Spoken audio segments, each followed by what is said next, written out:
Morning students, we are going to watch a video on manual scavenging.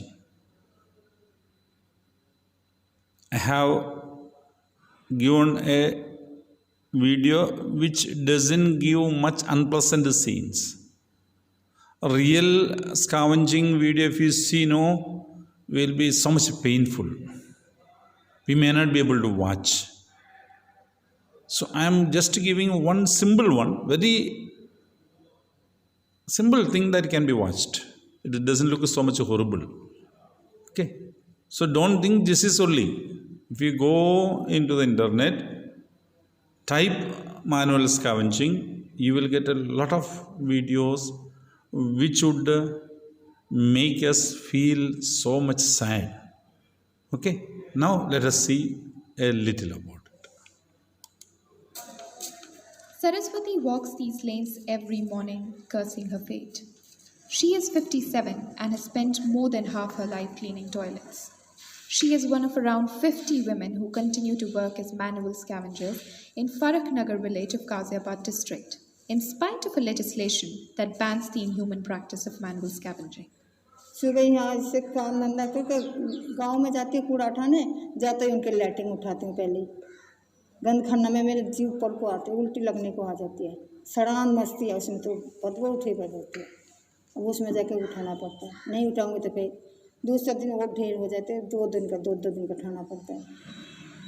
Recently, Parliament passed a bill prohibiting the employment of individuals as manual scavengers.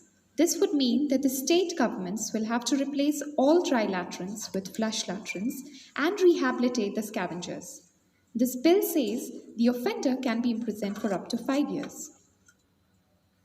Census data states that 7.5 lakh families still work as manual scavengers in India, mostly around Uttar Pradesh, Rajasthan, Bihar, Madhya Pradesh, Gujarat, and Jammu and Kashmir. Activists estimate the number to be higher than 1.3 million. Interestingly, so far, no one has ever been arrested for the crime.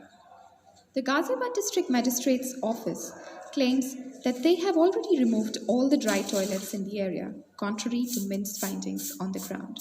A source in the District Magistrate's Office said, requesting anonymity, "We removed 87 dry toilets after a survey 6 months ago. Every person was given rupees 9,100 under a scheme and he had to contribute rupees 900 of his own." बहुत ही गंद खाना में जान आ रही, मैं तो छुटकारा पा रही इसी हाल से, किसी हाल मेरी नरकम से जान छूट जाए, सरकार में से मुझे कोई काम धंधा नौकरी मिल जाए, मैं तो छुटकारा पाऊँ, मैं तो बहुत ही परेशान हूँ. Activists say the recent bill is just an eyewash and there is no political will to eradicate this practice. Last year also, the centre had allotted rupees 100 crore for the rehabilitation. Not even a rupee was spent in 2 financial years. Now they are talking about 570 crores, says Bezwada Wilson.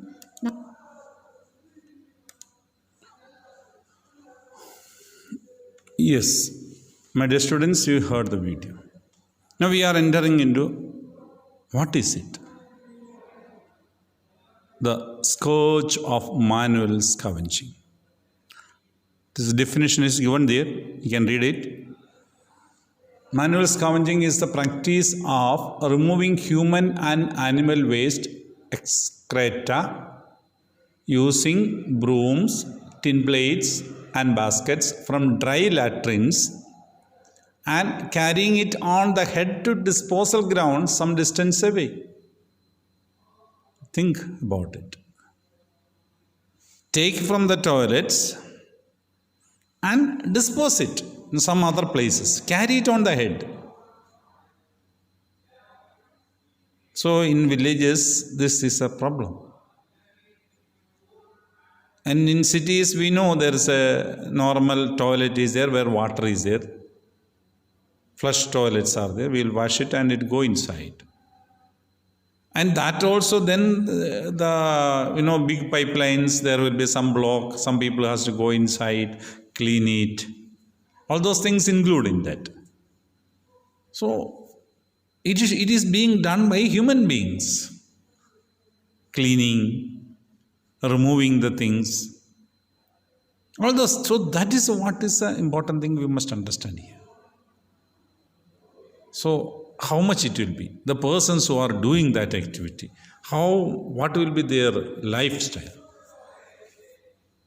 So that filth, that waste material should be carried on the head and it should be thrown. What will be the smell of that? When hearing itself we feel unhappy, then what will be the situation of the persons who are doing it? So what is the solution to it? That's what we must think about it. Is there any solution? And are they paid good salary? Let it go, their work, they are ready to do it, but they are not also paid good salary and they do this. And if they don't do that work, we cannot live. That you must understand. Others cannot live. So how much health and unhygienic problems are faced by the persons who are doing those activities. We say that equality is needed everywhere. But what kind of equality? What kind of job? And it is compulsory for some caste people are made to do it. That is their duty to do it. Others cannot do it. So that's it. See, everywhere this is to be done. Cleaning has to be done anyway. We cannot say cleaning should not be done. The worker should be respected. But those persons should be respected and they must be given good salary and good facilities, and the cleaning method should be changed. Should be mechanized or provided with any other facilities. That's one thing. As per Andhra Pradesh based Safai Karmachari Andolan, there are 1 lakh persons from Dalit communities who does this job in this country and who works in 26 lakh private and community dry latrines managed by municipality. Even municipality is a government sector. So in municipalities also the people work, and these people are appointed in municipalities also. So municipality is a government government sector it is. Not only in private, as in villages, private persons are there, private toilets are there. In municipality also this kind of things are existing. That's what this organization is from Andhra Pradesh. They have formed an organization.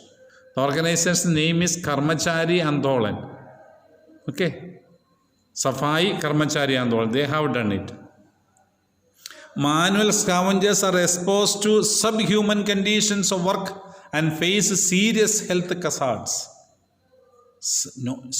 Normal human behavior is there.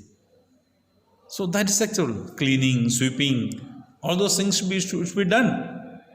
Nobody says those things should be done, and the persons who are doing that should be respected in that way, and they must be given health protections. We know when the floor is being swept, there should be put gloves and they should have their face coverings. All those things nowadays it is there. But when they do this kind of things, you have seen in that video, she is not having any gloves or any protection of herself from any kind of dirty facilities. So that is important. They are constantly exposed to the infections that affect their eyes because they look at. That lady was telling she feels vomiting sensation. It's natural, no? Skin, because the persons who are having different diseases, their sclera is being taken out, and gastrointestinal, because of breathing and all those things, many problems, they will have health problems, skin problems, they get to it. That is important. That is a great thing. Another thing here you must understand. And if they don't do the work, the others cannot survive. Still they are paid very less amount. They get very low wages in municipalities, rupees 200 per day. 200 rupees per day is nothing nowadays. So that's the situation. And such kind of work there. So these kind of workers should be paid a very high salary because nobody is ready to do it. If others are getting a huge amount, also others will not be ready. So those persons who are ready to do work, they must be paid a high salary. And working privately are paid much less. That is what, because they are not ready. The practice of untouchability has been abolished by the Indian Constitution. However, manual scavengers in different parts of the country, the Bangis in Gujarat, Pakis in Andhra Pradesh, and the Sikhaliyas in Tamil Nadu, continue to be considered untouchable. They are the persons who are asked to do this kind of work. They are untouchable people. They are not considered to be touchables. You have seen what Kabir Das is telling about untouchability. But these people are kept away from society. They are not considered to be equal. So their health conditions, how they will be dealing with the society members, everywhere they go, that lady is cleaning that area, she will be dirty. That feeling will be there in the mind of the people when they meet that people itself. So government must make a facility that the mechanized facilities, machines should be provided to them. Facilities should be provided to them. They are not so much affected or troubled with this kind of things, such way government should think about it. They live in separate settlements. They are not even permitted to live together with others because they are cleaning people. They are dirty. They may will have, because they are working there, they will have a smell on that. So they should be live separated. They are not permitted to live things. Outskirts of the village and are denied access to the temple. They are not permitted to come to temple even, so they cannot take the public water from the public taps, and they cannot take themselves to even bath in the public rivers or anything, because they themselves are dirty, they say. So this kind of problems are there. In 1990, the government passed employment of manual scavengers and construction of dry latrines prohibition. Dry latrines should not be constructed. Means toilet with water facilities and the material should be cleaned off. Such a facility should be done. There should be no dry latrines. That is things that we must understand. This law prohibits the employment of manual scavengers as well as the construction of dry latrines. In 2003, the Safai Karmachari Andolan and 13 other organizations and individuals, including 7 scavengers, filed a PIL in Supreme Court. In 2003, you see, 1989 one bill was passed, but it has not really come into effect. So in 2003, these Safai Karmacharis, they filed a PIL. You know what is PIL? Public Interest Litigation. Means for the people who are working in these areas. For them, another group persons are filed. 7 scavengers also. They together filed a public interest litigation. Means it's for public, not for a private personal welfare or public group of persons who are doing it. And for society also. Because public, and these people have to live in society. So others may have to interact with them. So that is what the thing has taken place. The petitioners complained that manual scavengers still existed and it continued in government undertakings like the railways. You might have seen railway cleaning platform. If you go and stand, you can see they will be cleaning. Nowadays, it's all mechanized. High pressure water is there, and because high pressure water, the waste will be going. You know, trains, nowadays, present day trains, they are even keeping the toilets, facilities, things are not going under the train, platforms or railway tracks. Biological systems are formed and they collect it and they are taking out. Nowadays, it is not on the railway tracks. Earlier, everything was on the railway tracks. So naturally, when the railway stations, platforms, nearby platforms will be dirty. So the cleaning was being done by human beings. So they were called manual scavengers. So that is the railway, Indian central government organizations. In central government organization also this manual scavenging was taking place. A human effort. So it was to be banned. The petitioners sought enforcement of their fundamental rights, tried to be treated equally, tried to live a good life. All those things were to be given. The court observed that number of manual scavengers in India had increased since 1993. The law was passed in 1993. Again, it increased. It did not come down. In 2003, 10 years over, government has banned manual scavenging. Still, the number of persons who are working in that area has gone up, not coming down. So, Supreme Court has directed every department and ministry of the union government and state governments to verify the facts within 6 months. They must give details to the government. If manual scavenging was found to exist, then the government department has to actively take up a time-bound program for the liberation and rehabilitation.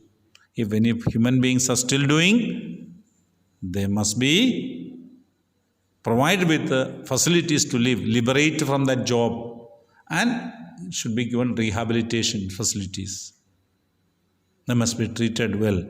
The Prohibition of Employment as a Manual Scavengers and the Rehabilitation Act came into force on 6th December 2013. You see, things moving very slow. In 6th December 2013, government has officially banned any kind of manual scavenging. Then how to do? Machines. Nowadays we know everything is artificial intelligence also is there. Machines can be used to clean it, take out, drain. So nowadays that's being done by mechanized systems. So this cleaning, all those things have to be done. But machines, latest facilities should be used. Human beings need not go under the culverts or scavenging areas or manholes. It is known as manholes. In the railway, when you go in the train, auto rickshaw or bus, you may find there will be in the roadside, the railway block will be seen, a metal. So there the drainage facility will be there. So that drainage should be clean. Sometimes that will block may come. So it is known as a manhole. Man has to go down and clean it. Nowadays everywhere it is a mechanized facilities are there. Machines are being used. So that is what they are telling. So this is some kind of examples of photos of manual scavenging. You see the dirty and all those things you can see. This person is standing there and cleaning it up. So how horrible it is, you must understand. So they are doing the work. See, this is the railway stations. And this is the latest one of the facilities, Bandicoot to the rescue, to the manual scavengers. They have made a machine like this. With this machine, they say the scavenging is possible and mechanization is possible. It's an invention of the students in India. They want to do it. So that is something that's taking place. This kind of mechanizations and everything, researchers are needed to control or get the things done. Okay, thank you very much, boys. Bye.